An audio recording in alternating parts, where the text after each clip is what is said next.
Bom, Matheus, eu queria te agradecer aí pela participação.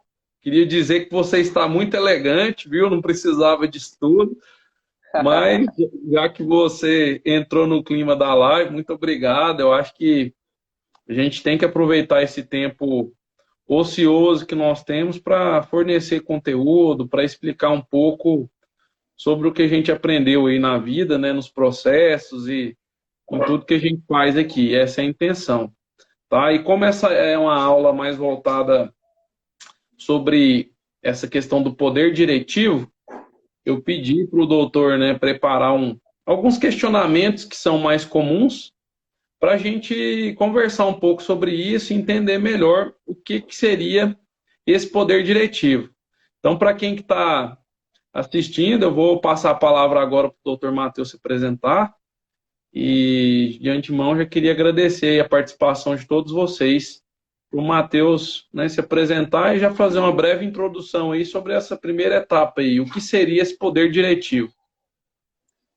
Então, pessoal, eu sou Matheus Henrique, sou advogado trabalhista, trabalho lá na equipe do escritório do Dr. Gustavo Pascoal, faço pós-graduação em Direito e Processo do Trabalho. Então, na verdade, o poder diretivo é também conhecido como poder empregatício, que seria aí o poder do empregador. Entende-se aqui aquele, né, que o patrão, né, uma linguagem mais comum. O que seria, então, consistiria esse poder empregatício? Seria aquele conjunto de prerrogativas, de poderes que o empregador tem em relação ao empregado. Né?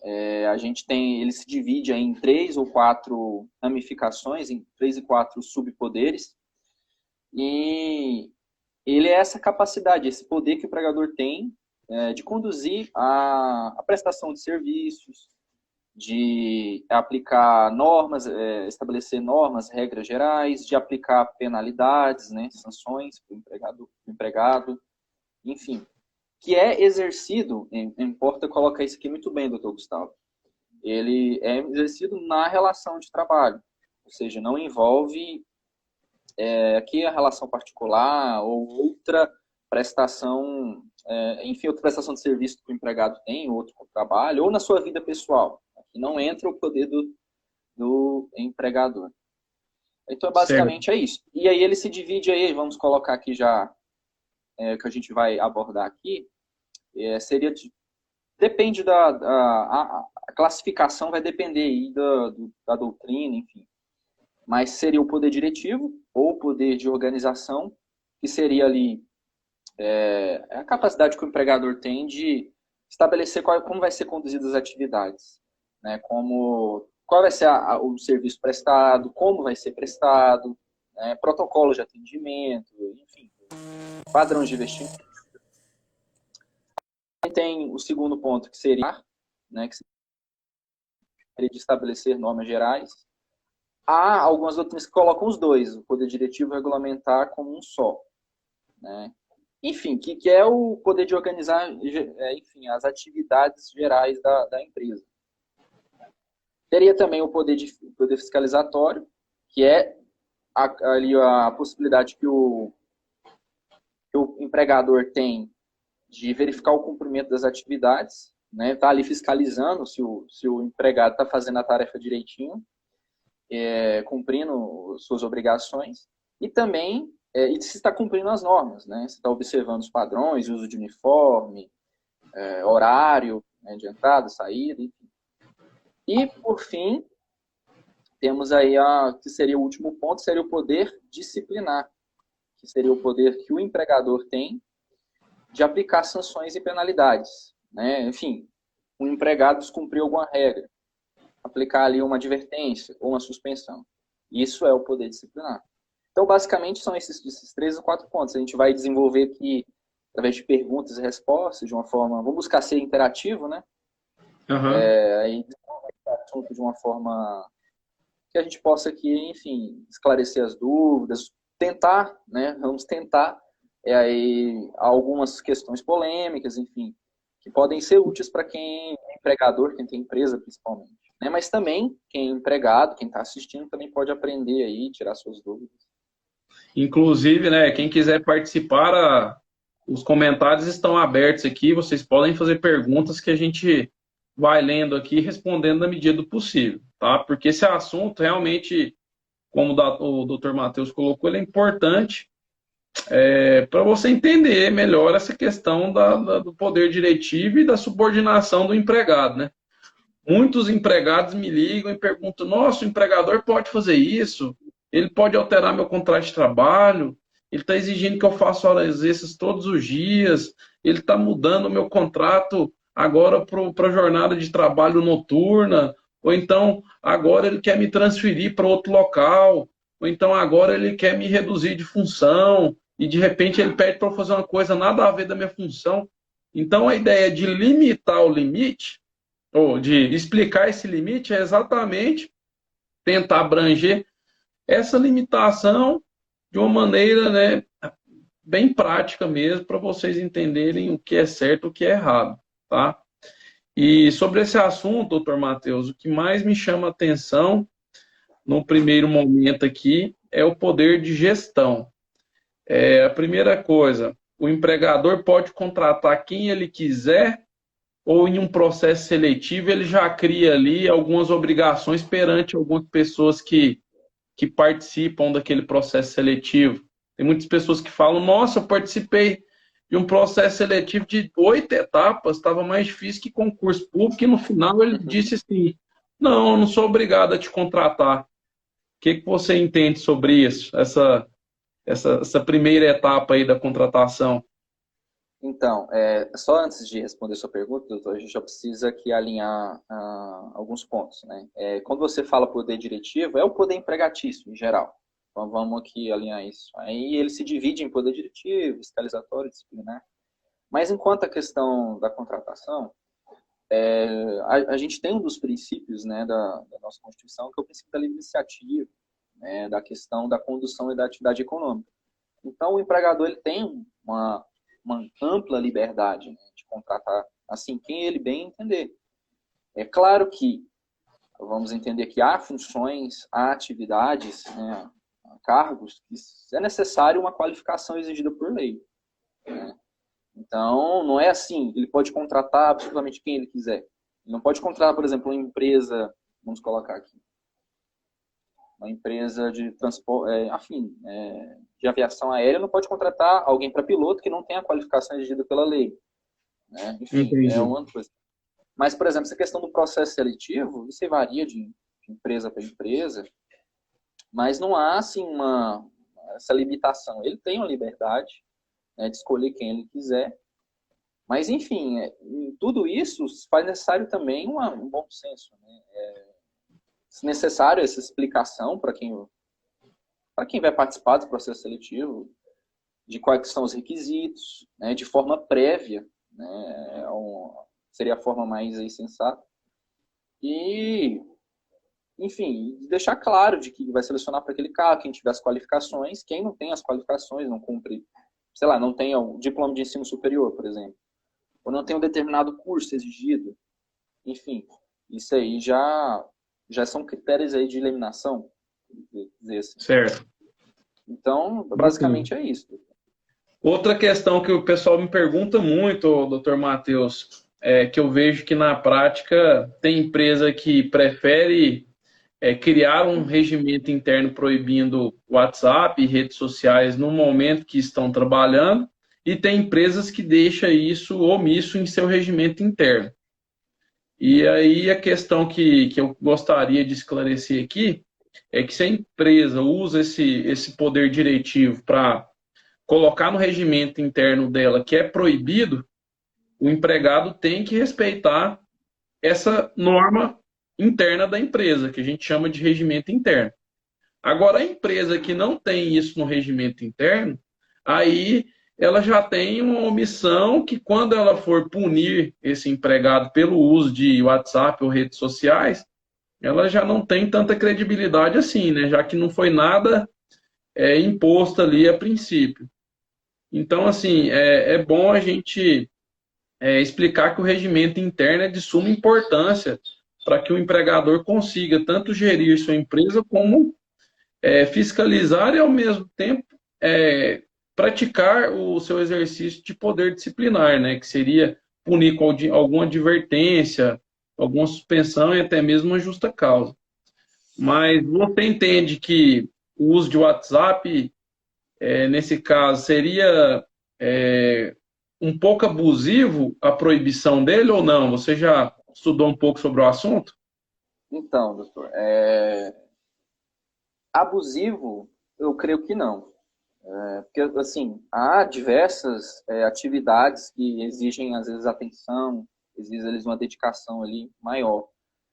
Então, se a empresa previamente coloca ali no seu regulamento a proibição do uso de redes sociais, no horário de trabalho, né, destaca-se isso, não é, eu não entendo que seja abusivo, doutor. Eu entendo que seja até uma forma mesmo ali de preservar ali os seus empregados ali da distração, de focar no trabalho. O que Entendi. talvez seria abusivo seria no horário de intervalo, por exemplo, hora de almoço, né? Isso aí a empresa não pode proibir. Se o empregado está usando ali, por exemplo, o celular dele, tem como, certo? Isso aí eu não entendo que seja abusivo. Eu entendo que E o uso de celular, doutor Matheus? Porque tem empregados que eles justificam da seguinte forma: ah, mas eu tenho que ficar com o celular ativo aqui, porque alguém lá sim, de casa pode ligar, pode passar mal, pode, né, ter algum problema de saúde sério, e de repente eu tenho que correr para o hospital, ou então eu tenho um filho, né, que tenha ali, que está no colégio, e de repente alguém do colégio me liga dizendo que ele está passando mal. Mas eu já vi muitas empresas proibindo, inclusive, o uso de celular. Algumas empresas que elas compram armários, né, para você chegar na sim, empresa, depositar o seu material pessoal, seus equipamentos e tal, vestir aquele uniforme e começar a trabalhar. Nesses casos de uso de celular, eu particularmente eu tenho a mesma impressão que o doutor disse aí sobre o WhatsApp, que a empresa pode, mas que existe uma certa preocupação também do empregado com relação a essas questões que eu disse aqui. E eu acho que em casos excepcionais, ela poderia abrir uma exceção aí para criar uma forma de comunicação diferente do empregado com alguém, algum terceiro que não esteja nessa relação dentro da empresa ali ou com o cliente, né? Por exemplo, a história do colégio. Por que que a empresa não pode deixar um telefone à disposição para que o empregado informe lá para o colégio que qualquer coisa, o recado vai ser dado imediatamente, entendeu? sim, Porque o que eu vejo assim é que muitas pessoas estão muito dispersas com as atividades que elas têm que cumprir no dia a dia. Um exemplo disso, que eu vou sair até um pouco aqui do roteiro técnico, é um dia que eu cheguei numa empresa para fazer um orçamento de pneus. Eu entrei com um carro dentro da empresa e certo. tinha três empregados lá. E os três estavam olhando para o celular. Eu estava com pressa, eu queria só fazer uma pergunta de dentro do carro mesmo. Eu fiquei aguardando mais ou menos 5 minutos para ver se alguém ia lá me atender. Até poderia ter descido, mas eu vi aquilo como uma falta de respeito, uma falta de atenção e parece que de vontade de vender. Sabe aquela sensação assim que eu fui mal recebido? E Sim, acabei indo embora. Então, como poder, como empregador, eu noto que, às vezes, o telefone, o uso de WhatsApp e até de outras redes sociais, ele atrapalha na produtividade, porque o tempo que ele deveria se dedicar ao trabalho, ele acaba se dedicando às redes sociais e a outras coisas. E, às vezes, ele vê aquilo como uma questão normal, mas, assim, o que ele teria que entender, ao meu ver, é que quando ele inicia a jornada de trabalho, ele já está à disposição do empregador, ele já teria que respeitar as ordens do empregador. Então é isso que eu entendo que o regimento interno reforça demais essa questão, para de fato mostrar se é proibido ou não e a penalidade que ele vai sujeitar usando algum equipamento proibido, né? Esse é meu ponto de vista. Você tem algo a complementar aí, ou então a dizer aí, pessoal, de forma diferente? não, essa questão das redes sociais eu concordo, né, redes sociais, enfim. Mas, assim, uma coisa que a gente tem que falar para tanto que quem é empregador como quem é empregado, é que essas questões, essas minúcias, né, não tem uma previsão na lei. Né? Tipo, é proibido ao empregador, ao empregado, né, ao funcionário, usar redes sociais. A CLT tem muitas regras gerais. Então, isso é previsto, geralmente, em regulamento da empresa mesmo, regulamento empresarial. E se é previsto, deve ser cumprido. Né? Desde que não vá em contra aí aos princípios da Constituição e da própria CLT e outras leis trabalhistas. Então, em todos os casos, né, a gente já trabalha aí na área, a gente sabe que muitas vezes é a razoabilidade, né? A gente tem que se observar isso, a razoabilidade, a proporcionalidade. Será que o empregado ter usado uma vez, será que é necessário ter que um puxão de orelha, uma advertência? Talvez ou talvez não, isso aí a gente vai abordar isso um pouco mais na frente, né? A questão aí das penalidades. Certo. E, doutor Matheus, eu também vejo assim muitos empregados reclamarem desse rigor excessivo, né? Eu estou aqui dando um exemplo clássico aqui do poder empregatício, sendo mais rígido, né? Igual você disse, será que, nossa, eu não posso parar um minutinho para responder o WhatsApp aqui e pronto, eu começo a trabalhar novamente? Então, tem várias empresas que elas não fazem esta vista grossa com relação a isso. Mas tem empregadores que eu diria que são mais rígidos e se preocupam em fiscalizar essas questões. Né? Eles pensam da seguinte forma: já que eu estou pagando, eu quero que ele produza o horário que eu estou pagando.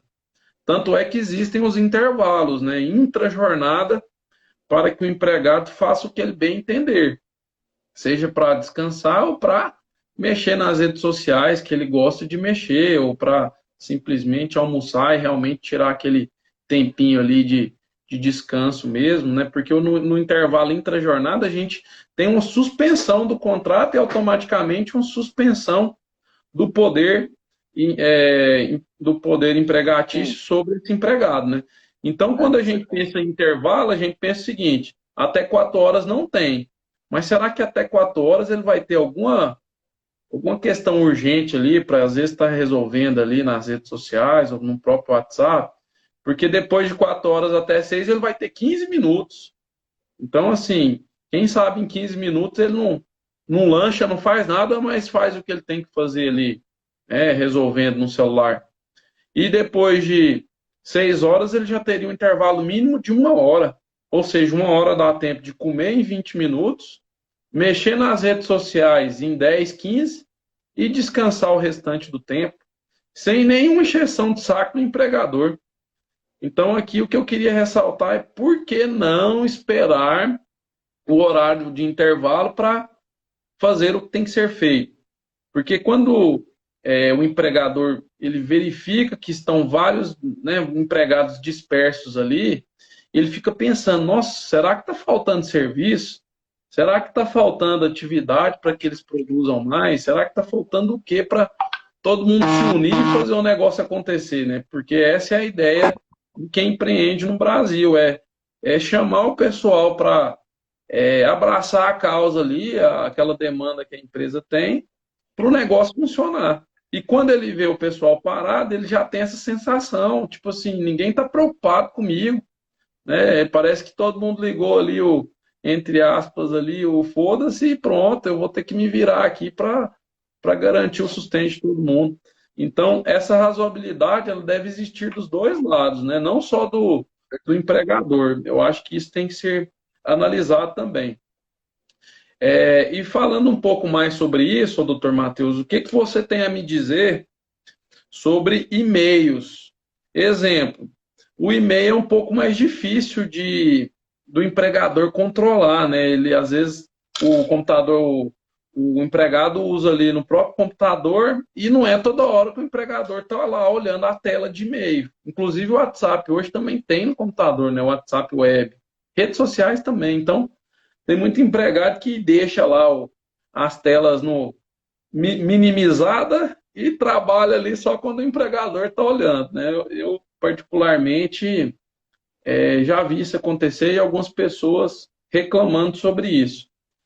Mas especificamente sobre e-mail, ou até mesmo das redes sociais, o empregador poderia criar lá na TI dele alguma forma de bloquear todas essas redes sociais E em relação ao e-mail, ele poderia verificar os e-mails que estão sendo trocados ali com as pessoas? O que você tem a dizer sobre isso? A gente pode até ampliar um pouco essa discussão, né? Vamos colocar aqui não só redes sociais, mas outros sites que podem ser considerados vedados, né? Talvez sites de jogos, ou até mesmo sites pornográficos, enfim. Tudo que possa ali afastar a atenção do empregado. Então é possível sim, bloqueio ali de links, de sites, principalmente, né, porque às vezes, quase sempre, né, o empregado ali usa, o funcionário usa a máquina, o computador do empregador, né? Então, pode sim, é perfeitamente possível, muitas instituições, órgãos públicos fazem isso, esse bloqueio de redes sociais, de outros sites, né? Quanto ao e-mail, é, é possível sim a fiscalização dos e-mails institucionais, né? Que seriam quais? Seria aquele que é fornecido pela própria empresa. Ela compra um domínio ali, algum site, por exemplo, empresa, por exemplo, coloca o nome do empregado, fulano, @ empresa a.com.br. Aquele e-mail lá que ele é usado, que ele tem que usar ali na sua comunicação entre funcionários, entre fornecedores, enfim, aquele ali pode ser sim monitorado. Sim. Agora, e-mails pessoais do empregado, não. Do funcionário, não. Até porque tem princípio constitucional, né, do sigilo da correspondência. Entende-se aqui, né? A correspondência, naquela época, seria a correspondência postal, a correspondência escrita. Mas não, esse princípio evolui e hoje a gente tem até mesmo comunicações eletrônicas, né, virtuais. Enfim. E a gente poderia até Bacana. entender, né, que o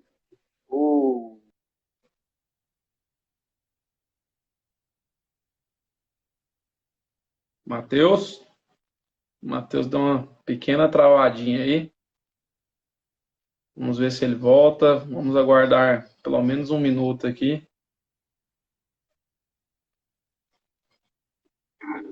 Bacana, bacana. Então, Matheus, inclusive eu vi uma ferramenta nova aqui que eu gostei desse exemplo que você deu aí do passado, né? Equiparando ao futuro, né? Que correspondência hoje está caindo em desuso, né? Quem usa o Correios hoje é porque é uma coisa mais formal, né? Algo que às vezes a empresa precisa de uma confirmação de um aviso de recebimento mesmo, confirma se o endereço realmente está ativo e tal. Mas hoje, né, a gente tem WhatsApp, tem e-mail, tem Telegram, tem inclusive sistemas internos de comunicação da empresa.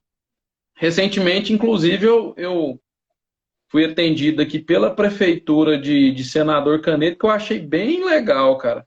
A prefeitura, ela fornece um chat de atendimento por serviço e depois que você tem o atendimento finalizado, você avalia o atendimento e depois tem a opção de salvar a conversa, porque ali fica registrado como você foi atendido, o que foi conversado e tal, para fins até de alguma denúncia, se for o caso, né? Se você foi mal atendido, você poderia chegar, por exemplo, se a prefeitura fosse uma empresa privada, e levar ali uma conversa que foi mal colocada, né? Alguma questão ali que fugiu do comum para o empregador, né? Que eu acho que ele tem essa dificuldade, né? Será que todos aqui estão seguindo as regras internas da empresa, né? Eu, particularmente, eu já vi empregado dizendo que foi punido de forma injusta. E como, por exemplo, porque às vezes ele não atendeu alguém com qualidade. Mas como que ele vai provar que atendeu a pessoa com qualidade? Vai que é um sujeito daquele ignorante que não aceita falar com ninguém direito, já chega de mau humor e de repente ele dá na cabeça ali que ele quer ferrar o empregado e o empregador acredita nele, porque simplesmente ele acha que realmente isso aconteceu e pune o empregado. Então, às vezes, na prática, a gente tem muitas punições mal aplicadas e ausência de provas para mostrar que elas não deveriam ser aplicadas. Sobre esse ponto aí, doutor Matheus, vamos falar um pouco agora de defesa do empregado, de ampla defesa, contraditória, etc. como o empregador deve agir na hora de aplicar uma advertência. Vamos começar primeiro falando de advertência. O que você acha que ele deveria observar ali para advertir alguém e explique também o que seria uma advertência? Então, isso está aí dentro do poder de disciplinar, né, o poder de aplicação aí de penalidades.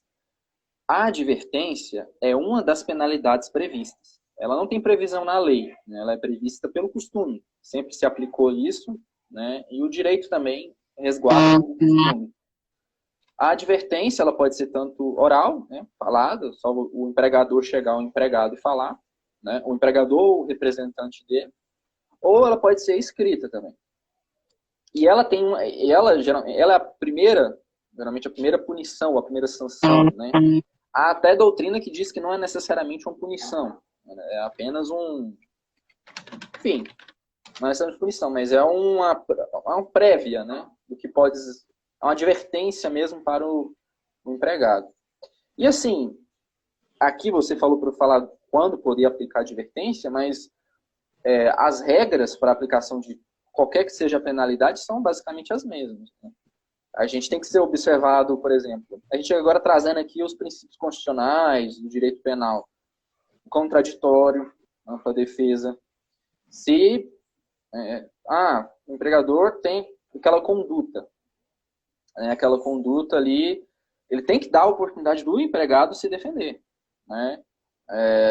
Ele tem que poder falar o contrário, ele pode produzir provas. Tem empresas, e aqui mais órgãos públicos, mas empresas também que fazem ali um processo administrativo, né? E aí o empregado pode ali se defender, produzir provas. Há também a necessidade da punição ser no momento, né? Por exemplo, aconteceu, o empregado fez aqui a conduta que o empregador não gostou. Ele tem que ali, de forma imediata, ali já adverti-lo ou, enfim, suspendê-lo se for o caso. A pergunta aí do Cris, tem que ter advertência de suspensão? Não necessariamente, né? É bom que tenha, né, advertência, geralmente, porque a conduta ali é a primeira vez, né? Não é certo fazer isso, pode ser tanto de forma oral ou escrita, mas às vezes se a conduta ela for ali aqui entenda-se, né, o que o empregado fez, o funcionário fez, for mais grave, pode ser que já venha a suspensão. Mas aí a discussão varia, né? Há tribunais que entendem de uma forma, outros de outra maneira. Enfim. Isso aí vai depender muito do juiz também, às vezes, quando Também. for analisar, se isso aí for parar na justiça, né, doutor Matheus? Sim, Inclusive, a Cris aqui, ela fez essa pergunta. Tem que ter advertência antes da suspensão? Eu vou até responder essa pergunta aqui, porque, igual o Matheus disse, não tem lei prevendo isso, Cris. O que a gente vai trabalhar na prática aí é se foi razoável ou não, se tinha regimento interno ou não, se ele já sabia disso ou não, se o fato cometido, né, que gerou a infração disciplinar é grave ou não, para finalmente chegar à conclusão do melhor caminho, de punir esse empregado. E a advertência, o que o Matheus disse aí, tem gente que entende que não seria nem uma punição, seria só aquela história, tô te lembrando que aqui não pode fazer isso. Essa seria uma advertência verbal. E que se isso acontecer novamente, eu vou ter que aplicar uma medida mais grave, que aí seria uma suspensão. Então, é muito comum que os empregados comecem a trabalhar e eles sequer leem o regimento interno ou procuram saber se tem. Que a gente vai até falar sobre isso, sobre essa criação do regimento interno.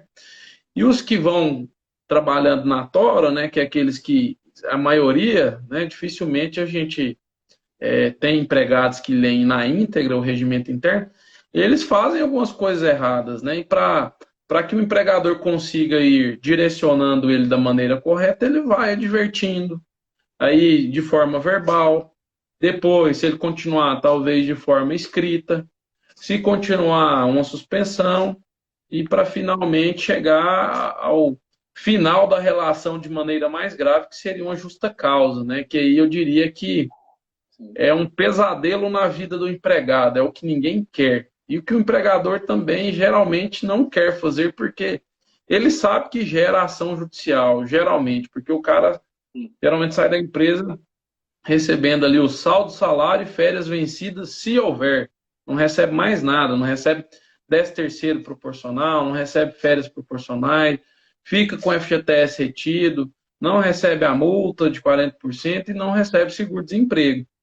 Então, a justa causa em si seria, eu diria aí, uma rescisão por culpa grave praticada pelo empregado, né, e que já vem sendo praticada ou não, ou então essa infração que ele cometeu é tão grave que pode ensejar uma justa causa de maneira direta, né, sem passar por essa escadinha que a gente disse aqui, né, de advertência, suspensão e finalmente a justa causa. É Por por isso, exemplo, é por isso, deixa eu só doutor Gustavo. finalizar com um exemplo aqui. Se alguém furtar o dinheiro lá do caixa de sua empresa, né, e de repente o empregador tem câmera, tem alguém do lado que viu, tem a prova lá do sistema que está faltando dinheiro, e ele vai aplicar uma advertência nesse cidadão, ou nessa pessoa que está trabalhando.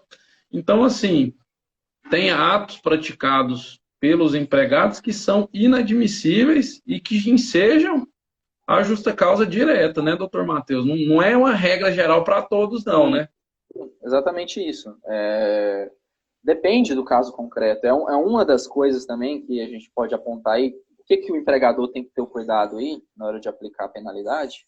Além do contraditório da defesa, além de ter que ele tem que aplicar a penalidade ali no momento, que é o que eu acho que a Cris perguntou aí antes, tem que ser no momento sim, ele não pode deixar passar um dia, 2 dias, um mês, para depois pensar em aplicar a penalidade, tem que ser no momento, porque senão entende-se que ele perdoou, né, de forma tácita, tem que ser proporcional, tem que estar prevista na ordem jurídica, e, enfim, tem a questão também, doutor, cada caso é um caso, a gente chama de exame concreto, né? Cada caso tem que ser analisado da sua maneira. Não é porque aconteceu, 2 empregados cometeram ali uma infração parecida. Até Não, é, porque, doutor não vai Matheus, aplicar isso, não. o justo para um pode ser injusto para o outro, entendeu? Tem que ver até essa questão também, né? Sim, cada caso é um caso. E também a questão do dolo da culpa. Né? Aqui trazendo aqui o direito penal. Né? Seria o que seria o dolo? Seria o empregado cometer aquela conduta ali com vontade de fazer, né? Ele sabia que era errado e fez. O dolo tem que ser preventivo. Ou a culpa, que seria quando ele não queria fazer, mas ele assumiu o risco de alguma forma, né? Seja não fazendo aquilo que tinha que ser feito, que a gente chama de negligência, né? Ele tinha que, por exemplo, ele tinha que ter um protocolo ali de atendimento, de manuseio ali do equipamento, e ele não fez. Aconteceu algum problema? Sim. Alguma infração? É culpa? Foi negligente? Ou imprudente? Fez algo que não deveria ser feito daquela maneira? Né? Ou a imperícia, que seria a mesma forma que a imprudência, só que aplicada aí na relação de trabalho.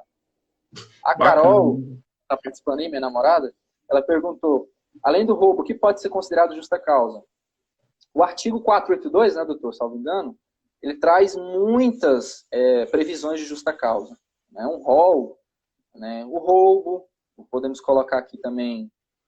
É um rol exemplificativo, né, doutor Matheus? Porque lá não consegue limitar todas as condutas, por exemplo, de mau procedimento, de ato lesivo contra a honra. Então, ali a gente tem que usar o direito na sua essência e de maneira muito subjetiva e de acordo com os princípios, né? Mas pode terminar aí a explicação para a sua digníssima amada Carol. Inclusive, eu acho que é ela que está colocando esse tanto de coraçãozinho aqui, viu? Eu acho que eu nunca vi uma live com tanto coração. Viu, doutor Matheus? Eita! Então, além, por exemplo, do roubo, o empregado, o funcionário, por exemplo, ele agrediu algum colega. Agressões físicas mesmo. Sem ser por legítima defesa. Legítima defesa exclui. Pode ser mandado por justa causa. Por exemplo, ele foi contratado para ser motorista. E ele, por algum motivo, perdeu a sua CNH. Perda de um documento de habilitação. pode ser demitido por justa causa. Foi preso, né? Acabou sendo condenado, sendo preso. Também rescinde o Sentença contrato. transitada em julgado. Sim, transitada de julgado, o processo determinado, ele realmente ter sido culpado. E há outros requisitos, Ato lesivo contra a honra. sim, Tem contra a mau honra do empregado de procedimento. outra pessoa. A gente pode colocar aí também, doutor, embriaguez habitual. Insubordinação. Insubordinação Sim, e disciplina também. e a gente, interessante o senhor ter falado isso, da insubordinação, ou da indisciplina, porque há uma diferença. Às vezes o pessoal confunde. Aí a insubordinação é quando há uma ordem direta do empregador. O empregador chegou no funcionário e falou, faça isso. Ele não fez. Ou não faça isso, e ele fez. É insubordinação. Também gera justa causa. Pode gerar, dependendo aí tem que se observar aí a proporção. Enquanto a indisciplina é a desobediência a uma regra geral. Por exemplo, está no regulamento da empresa que os funcionários, os empregados, têm que observar um padrão de vestimenta, um uniforme, e tem que adotar todo um protocolo de atendimento ali. Um exemplo. Ele não adotou, um dia não fez isso, não usou uniforme, não teve esse protocolo de atendimento, enfim. Pode também, uma indisciplina que pode gerar uma justa causa, não necessariamente vai gerar. Agora, essas que a gente viu no artigo 482, doutor Gustavo, elas sim geram a justa causa. Entendi. Certo? Vamos responder, tem algumas perguntas aí? Tem a da Cris. Ela perguntou. Responde a da Cris sobre a CNH. Eu respondo a do nosso outro colega aqui, se for em flagrante. Então. Certo.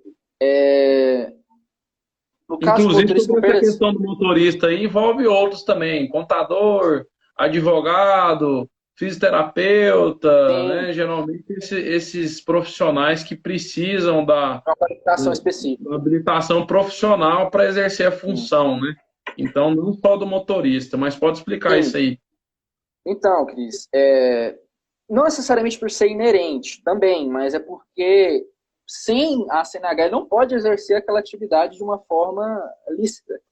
Então, não se pode exigir do empregador manter aquele empregado se ele não tem a qualificação, e ele perdeu por culpa dele, ali a qualificação para ele exercer. Então, sim, pode ser já aí a justa causa. Tem a pergunta do Ives, doutor, se foi em flagrante, ainda tem que esperar o Bom, trânsito em julgado? Sim, a lei prevê. Eu entendo, né? O doutor aí tiver outra posição, mas eu entendo. eu também acho dessa forma, porque assim, mesmo sendo em flagrante, a gente tem uma situação que ao final do processo a gente ainda pode ter uma situação diferente, alguma questão de nulidade, alguma questão que pode ser discutida sobre a parte processual, enfim. Então, assim, a lei é clara sobre a questão do trânsito em julgado, tá? Então, é claro, o porque contrato até... fica suspenso, né? Porque ele vai estar preso, não vai ter condições de trabalhar, então o empregador não vai poder aplicar um abandono de emprego, porque ele sabe, geralmente ele fica sabendo que o cidadão foi preso. Aí ele vai ter que suspender esse contrato e acompanhar esse processo, aguardando ali a certidão de trânsito em julgado. Enquanto isso, contrato suspenso. Não conta com tempo de serviço, ele não vai receber. Tá? Mas é bom Exato. aguardar, né? Aquela história. O processo é muito complicado. A gente não sabe o resultado final. Isso Ele trouxe pergunta... má fama da empresa. O que que acontece? Isso aí, quando gera má fama na empresa, geralmente eles fazem uma dispensa sem justa causa. Mas se ocorrer a prisão, aí vai gerar a suspensão. Aí, se depois eles conseguiram a liberdade por meio de habeas corpus e quiser voltar para a empresa, a dispensa sem justa causa é totalmente possível, porque às vezes não transitou em julgado ainda o processo. E aí, com isso, ele vai se resguardar nessa questão de possibilidade de reversão da justa causa. Porque, apesar de existir o poder disciplinar do empregador, a gente tem que entender que isso não é algo absoluto, não é algo imodificável, irreversível. Porque né? quando a gente tem punições mal aplicadas, por exemplo, o cidadão cometeu um mau procedimento, igual o Dr. Matheus disse, ele não atendeu um cliente do jeito que está aqui no regimento interno da empresa. o empregador chega lá e fala, dispense por justa causa. Sem Outro forçar. exemplo clássico aqui, o empregador acha que ele foi xingado pelo empregado, não tem certeza. Ou então acha que o dinheiro sumiu e foi do empregado tal. E sai aplicando punições de maneira equivocada. Que ele não tem esse conhecimento que a gente estuda aqui na faculdade, né? E vai estudar depois numa pós-graduação. E sai aplicando o que ele acha que tem que aplicar. Advertência, suspensão, justa causa. E isso geralmente é discutido em juízo depois para reverter. É o que mais acontece quando as punições são mal aplicadas, tá? E o doutor Matheus, eu não sei se ele chegou a explicar a diferença de insubordinação e indisciplina. Já A explicou, né? insubordinação, ordem direta. E a indisciplina, a desobediência à ordem geral. Protocolos de atendimento, padrões de vestimento, enfim, regras que estão ali na empresa para todos, né? E houve essa desobediência, é indisciplina. Inclusive, o doutor Matheus, tem algumas doutrinas que elas interpretam o mau procedimento como a liberdade sexual também. Sim. Por Por exemplo, exemplo, o sem funcionários são pegos, noção lá. Pode falar aí. funcionários são pegos fazendo, né, atos libidinosos dentro do ambiente da empresa, né? Também é uma continência, um mau procedimento, pode não, com certeza vai ser aplicado justa causa. Isso aí eu entendo que é uma conduta grave, né? E eu acho que não há outra punição aí a não ser a justa causa. Se houver Inclusive, provas, eu né? já tive um caso aqui no escritório de camareira do motel com o rapaz da limpeza. Eles foram limpar o quarto lá e acabaram, né, se encontrando ali, gerou um clima. O empregador descobriu através, né, dos próprios olhos, nesse caso. Agora, se ele não tiver certeza, é melhor, né, se precaver de uma futura ação, né, doutor Matheus? Tem que ter certeza, né? Com certeza, eu ia até falar isso fica uma dica aí, né, um conselho aí para quem é empregador, que muitas vezes compensa, pensando assim de um ponto de vista para não ter um desgaste na justiça, a demissão sem justa causa, do que a demissão por justa causa. Porque 95% dos casos de justa causa o empregado vai procurar a justiça, vai tentar reverter essa justa causa. Né? Então, às vezes compensa pagar os direitos ali, a demissão sem justa causa, você se livrar ali daquele funcionário. É permitido, o empregado não é obrigado a ficar com ninguém. Ele demite sem justa causa, paga o aviso prévio. Até às vezes, se ele não quiser que cumpra o aviso prévio indenizado, faz o acerto, paga tudo certinho e se livra. Dificilmente aquele empregado vai entrar na justiça, porque ele recebeu. Né? E se o empregador tem a certeza ali de estar cumprindo ali, andando na lei, fazendo tudo certinho, mesmo se o empregado entrar com a ação, vai ter dor de cabeça. Agora, se ali não tem uma prova robusta, daquela conduta, seja por testemunha, por câmera, vídeo, foto, e não se tem muita certeza, às vezes compensa, é um conselho até mesmo que a gente pode dar aí, né, doutor, nas assessorias que a gente pode fazer para as empresas, e compensa, às vezes, demitir sem justa causa mesmo.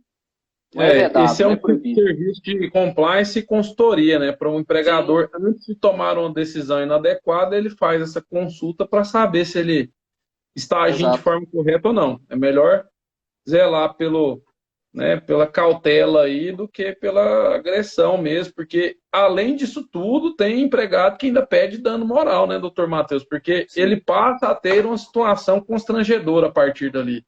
Primeiro, os empregados costumam ficar sabendo, né, dentro da empresa, então não deixa de ser um constrangimento para ele sobre a honra, a imagem dele. E segundo, o cara sai praticamente com a mão atrás e outra na frente.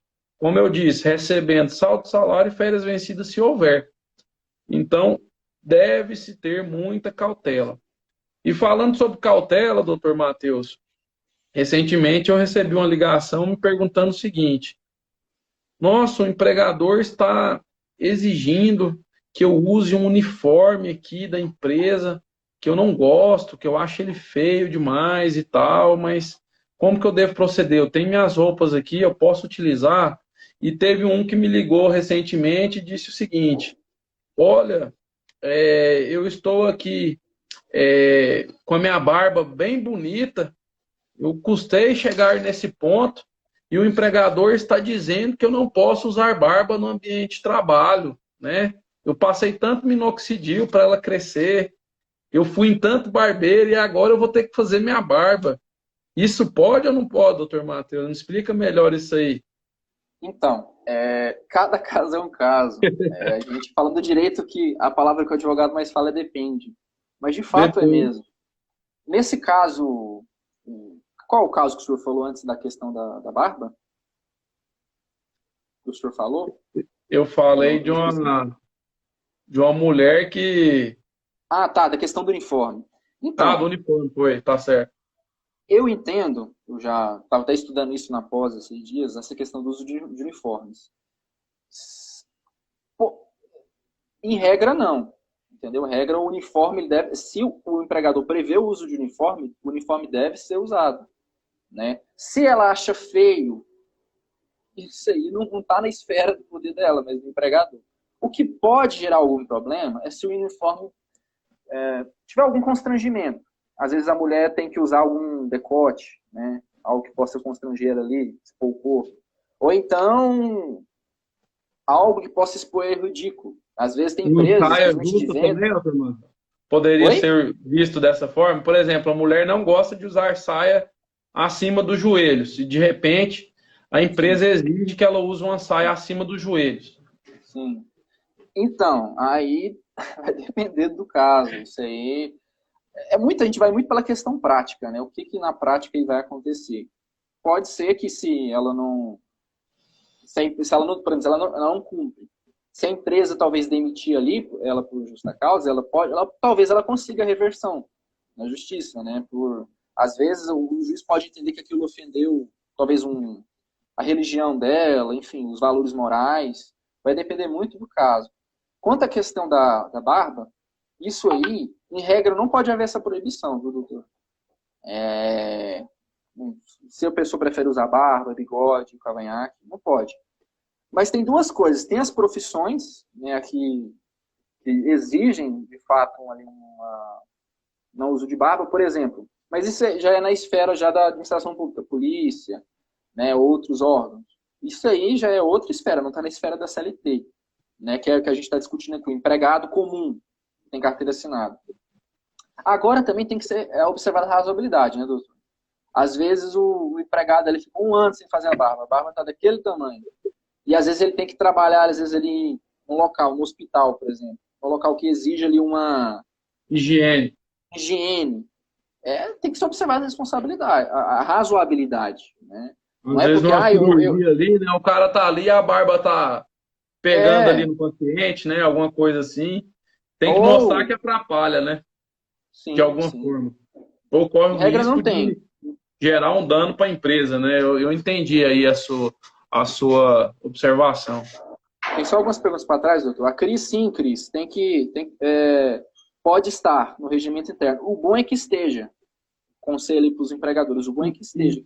e que O que, tenha argumentos para e, explicar por que sim, que tem que fazer, né?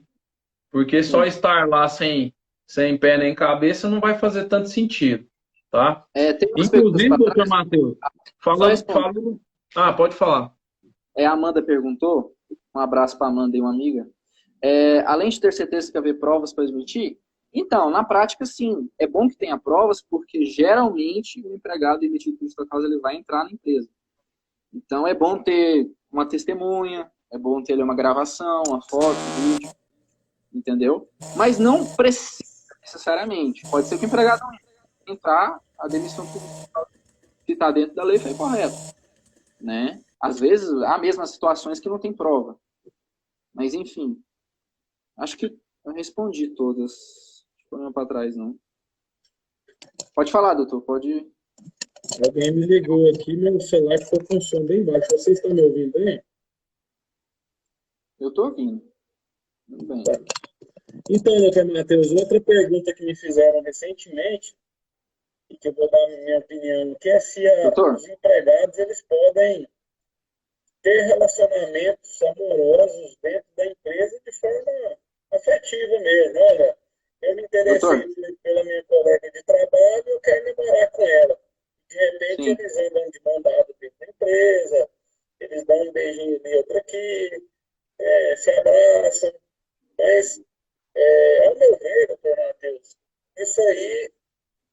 ser analisado sobre o seguinte aspecto. Ficou baixo, né? Ficou, doutor. É o que eu ia te falar. E agora eu estou com o volume máximo aqui e não está dando certo. Deixa eu ver aqui o negócio. Está muito baixo, Matheus? Eu tô conseguindo te ouvir, mas tá ruim. Antes estava melhor. Aí foi quando você perguntou do som que piorou. Pessoal, eu não sei o que aconteceu aqui. Será que você tentar pôr o fone não fica melhor, não, doutor? Eu tô sem fone. Tô sem fone aqui, deixa eu ver se funciona. Pior que quando você faz live, se você põe seu celular no silencioso... Ficou melhor. Melhorou? Perfeito. Ah, estou ouvindo também. Melhorou, né? Sim. Então, o que eu ia falar é sobre relacionamento amoroso, né? Se o empregador pode ou não proibir. Certo? E o que eu tenho a falar sobre isso é que não, tá? Que ele não pode proibir, porém, ele teria que prestar atenção no seguinte. Olha, tá extrapolando o bom senso aqui, porque uma coisa é andar de mão dada quando eles precisam se locomover para algum local. E outra coisa é eles pararem no meio do caminho, dar 3 beijos ali, um de língua ali, ou então aqueles abraços calorosos que a gente vê aí, talvez em alguma balada, e que não faz sentido em um ambiente de trabalho, né? Principalmente dentro da jornada de trabalho. Então, eu diria que o empregado tem que ter cautela com isso, porque, né, isso pode até estimular outras pessoas a praticarem uma atitude que não é correta, que vai gerar o quê? É claro, uma primeira advertência, olha, né, evita esse tipo de comportamento aqui, deixa para fazer isso ou no horário de intervalo ou após a sua jornada de trabalho. Né? Já que vocês se apaixonaram, aqui dentro, eu não posso proibir, mas eu tenho que limitar. Beleza? Esse é meu entendimento sobre esse assunto. E se o empregado permanecer com essas atitudes, eu entendo que seria uma suspensão para os dois. Tá? O que é suspensão? Inclusive, a gente não falou sobre isso. Suspensão é o ato de uma punição disciplinar que o empregado tem que ir embora para casa e ele não vai receber por aquele dia trabalhado. E ainda, né, se houver ali o DSR para você receber, que seria aqueles 24 horas de repouso semanal durante a semana, ele ainda perde o repouso semanal. E aí tem empregador que pune o empregado com 1 dia, com 2 dias, eu já vi até de 5 dias, tá bom? Mas eu diria que 5 dias seria algo já bem mais grave do que isso aqui que eu estou dizendo, tá bom? Outra coisa, doutor Matheus, deixa eu ver aqui. Sobre revista íntima. Recentemente alguém me perguntou, nossa, para entrar na empresa, era um supermercado grande aqui de Goiânia, eu tenho que ser revistada quando eu estou indo embora. Isso é tão constrangedor. E quem me revista, se for homem, é homem. E quando é mulher, é mulher. Menos mal, né? Nesse ponto aí. O problema maior talvez seria o homem revistando a mulher. Mas a gente já teve discussões, que eu diria, bastante controvertidas sobre esse tema. E isso foi parar no TST. Você consegue explicar para a gente um pouco melhor como que foi o final dessa história? Então, pelo que eu estudei, doutor, a revista íntima, né? Porque há várias formas de revista, né? Às vezes a revista pode ser revista só de algum pertence, uma bolsa, de uma mochila, mas a revista íntima seria aquela revista mesmo do corpo, né? Que a pessoa tem que tirar ali, a camisa, a calça. Essa revista íntima não pode, né? Não é permitida, porque tem o princípio da pessoa dispor do corpo, né? A intimidade, né? Não pode. Mas há alguns casos especiais, né? Há casos aí de especiais de estudo que se há uma discussão. Por exemplo, às vezes a pessoa trabalha numa unidade prisional, né? A revista às vezes é necessária, porque tem essa questão do risco, né? A questão de a pessoa transportar algum tipo de droga, entorpecente, armas, enfim. Ou aqueles casos, né, de saúde mesmo, de uma barreira sanitária ali, que é necessária essa revista para que não possa gerar ali um risco de vida para a pessoa. E desenvolvendo esse assunto aí, doutor, tem a questão da revista nos objetos pessoais que eu falei antes, né? Bolsa, mochila. O TST entende que esses objetos podem ser revistados. A revista numa bolsa, numa mochila, por exemplo, no caso dessa moça do supermercado. Se ela levava mochila, uma bolsa, pode sim ser revistada. A bolsa, não a revista íntima, no corpo. Né? Agora, o TST entende assim, só que o Ministério Público do Trabalho, ele entende que os objetos seriam em extensão do corpo, da intimidade. Então, ele tem um entendimento assim. Só que o que vale na prática, né, o que importa aqui para os nossos colegas aí, empregadores, é que a revista íntima não pode, o corpo. Mas a revista objeto, sim, é possível ser feita. Né? Inclusive, tem empresas que elas fazem entradas e saídas com detectores de metais e criam uma revista, doutor Matheus, que eu queria ser claro aqui com você também, que é padronizada.